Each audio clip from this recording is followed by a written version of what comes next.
Bonjour à tous, que le Seigneur vous bénisse. Avec beaucoup de joie, je vous reçois en ce lundi 30 juin 2025. Alors, c'est un nouveau jour et un jour spécial, un jour particulier, parce que c'est le premier jour de la semaine, mais aussi paradoxalement, c'est le dernier jour de ce mois de juin. Alors, pour ce faire, nous voulons prendre un nouveau texte. Je voudrais donc vous inviter à prendre vos Bibles, si vous le pouvez, dans le livre de 1 Roi au chapitre 3, du verset 16 au verset 21, et je m'en vais faire la lecture au nom de Jésus. La Bible dit ceci, et moi je lis. Alors, 2 femmes prostituées vinrent chez le roi et se présentèrent devant lui. L'une des femmes dit, « Pardon, mon Seigneur, moi et cette femme, nous demeurions dans la même maison, et je suis accouchée près d'elle dans la maison. 3 jours après, cette femme est aussi accouchée. Nous habitions ensemble. Aucun étranger n'était avec nous dans la maison. Il n'y avait que nous deux. Le fils de cette femme est mort pendant la nuit parce qu'elle s'était couchée sur lui. Elle s'est levée au milieu de la nuit.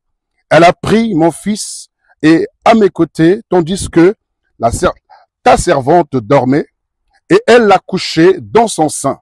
Et son fils qui était mort, elle l'a couché dans mon sein.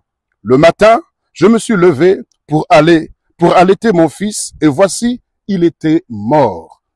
Je l'ai regardé attentivement le matin, et voici, ce n'était pas mon fils que j'avais enfanté. Alors, ce matin, à la base de cette lecture, j'aimerais que nous puissions traiter un thème cette semaine qui s'intitule simplement « Ne tue pas ton enfant, ne tue pas ton fils ». Oui, que signifie un fils? Le fils ou un enfant, c'est celui qui est engendré, celui qui est enfanté. Et en général, c'est un enfant qui est désiré. Un enfant, après réflexion, nous décidons d'avoir un enfant. Il est vrai ici, dans le contexte de ce texte, c'est que ce sont des prostituées. Cela signifie qu'elles ne connaissent certainement pas le père ou le géniteur de ces enfants, mais je ne voudrais pas que nous puissions voir le cadre des prostituées, mais je voudrais que tu voies le cadre d'une femme, d'une mère qui enfante, qui accouche, qui engendre, un bébé, qui engendre un fils, qui engendre un enfant. Alors, qu'est-ce que l'enfant ici représente?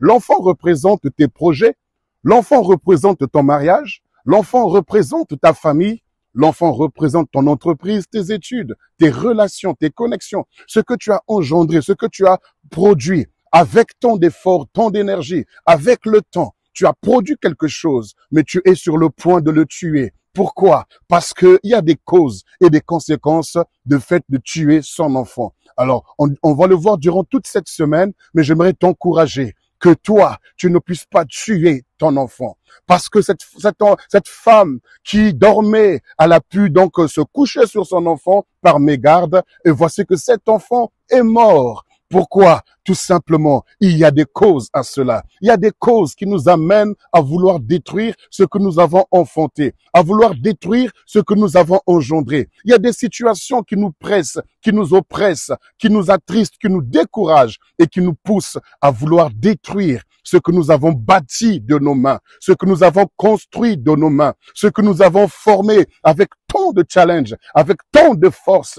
avec tant d'abnégation. Mais malheureusement, parce que tu as été déçu, parce que tu as été choqué, parce que tu es découragé, il arrive que tu tues ton projet. Il arrive que tu mettes un terme à ton projet. Même lorsque le projet n'est pas encore enfanté, le projet est encore dans la conception, ton projet est encore en réflexion, ton projet est encore en construction. Mais parce que tu as eu à rencontrer des challenges, à rencontrer des défis, tu as tué ton enfant. Tu as tué, détruit ce que tu as construit ou ce que tu as conçu. La Bible nous dit, il n'y aura point de stérile dans ma maison, ni de femme qui avorte.